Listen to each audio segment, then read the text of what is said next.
This is what it looks like if you'd like to see. Who is that? That's you. Old fuck.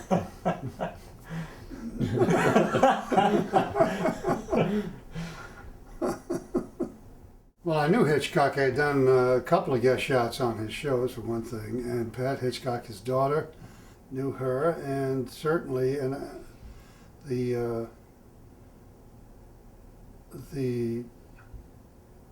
incredible impact of that film, people jumping out of their skin, the shower. Who does that?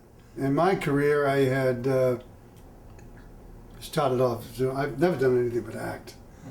I didn't have to wait tables or drive cabs or any of that stuff. And from the moment I got out of college and the Army, I always made a living as an actor. I had my, like all men, suppose you have your midlife crisis, and I was a very successful actor on the stage, and really cut my teeth on the stage. I was a stage actor, working all the time, and stupidly didn't sign contracts with Columbia and MGM and Disney and all of it. And I had done westerns and everything. I had a very prolific career. And then at the THE Cat, I had that midlife crisis, and I took a hike. I didn't work for like 4 or 5 years. Just traveled. Just did that midlife crisis thing. And then when I came out, I did a lot of television, and I remarried, married a great wife who put me back on the right road. She became the business manager. I was the dumb actor. She just pointed me, "You got this part." But when I was doing that,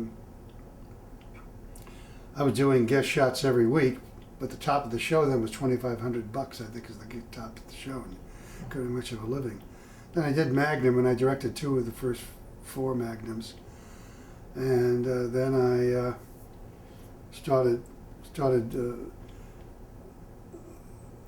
got Officer and a Gentleman, and that started me off in the second half of my career.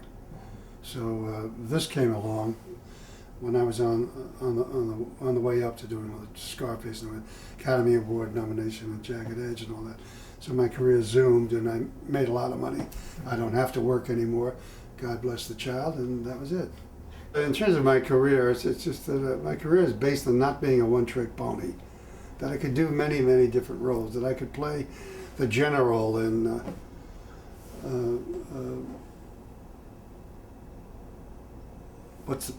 why am I coming up blank on the title? The general of Bill. Independence Day? Independence Day. The general, and then thank you, God.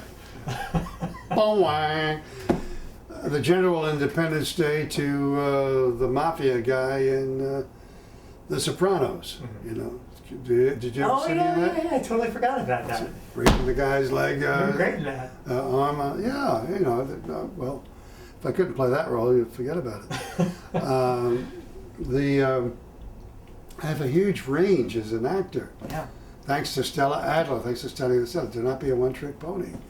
So all these roles, there's a grand scale, Mm-hmm. which is what Stella encouraged me to do. You start from a neutral position, and in terms of your attire, your behavior, your speech, all of it, and from that you can go to the grandiose. You can do something Shakespearean, and you can go to, hey, I'll blow your fucking brains out. That it's a whole spectrum, and that's what accounts for my career. That's my career. I can watch them objectively, but I don't go back and watch them. I'll see, since it's run all the time, I'll watch snippets of it. And a lot of it, what's quite amazing though is how much you forget. Then you say, and then what did I do? And then now suddenly, then you watch it, but not out of any great narcissistic love of that guy on the screen and all that. You're watching it like a doctor, saying, "Oh, that's interesting," and the other performances as well. And the editing and all of that stuff. Innocent Blood. Anthony LaPaglia was in that too. If you remember. Great little movie. It's a hell of a movie. It was not marketed. I don't know why they didn't market it as A horror movie. That was all night shooting, you know, and we did that. She was playing just in the skivvies, just about. And to do that at night, January, February, March, and April in Pittsburgh, and shooting it all night shooting. John Landis is a bit of a tyrant. We did it. We've met him before. He's quite a character. He's a character. Yeah. He's great. The comic in that, you know. Don Rickles. Don, I scared the hell out of him. When I grabbed him, you know, it's a method actor. I scared the shit out of him. It was unbelievable. I'd like to talk about it. That's fantastic. Yeah, it was wild. It was very real.